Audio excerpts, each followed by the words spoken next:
ఎంత ఆశ్చర్యం! మృత్యువు తెలిసింది ఒక మనిషికి.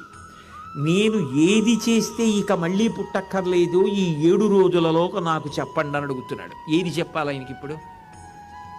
ఇంతమంది ఋషులు వచ్చారు. నేను చచ్చిపోతానని నాకు బెంగ లేనే లేదు. మృత్యువు తప్పుకుందామంటే తప్పుకునేది కాదు, వెళ్ళిపోవలసిందే. అమాయకులై మా తాతగారు వెళ్ళిపోయారా, మా నాన్నగారు వెళ్ళిపోయారా, మా తరంలో ఓ పెద్ద నాన్నగారు అబ్బాయి అన్నయ్య వెళ్ళిపోయాడా? ఎవడైనా వెళ్ళిపోవలసిందే. కానీ వెళ్ళిపోతామన్న సత్యాన్ని అంగీకరించగలిగితే మనిషి జాగ్రత్తగా ఉంటాడు. కాబట్టి ఈ 7 రోజులలో నేను ఏది చేస్తే నేను మళ్ళీ తిరిగి రావక్కర్లేదు, పుట్టక్కర్లేదు.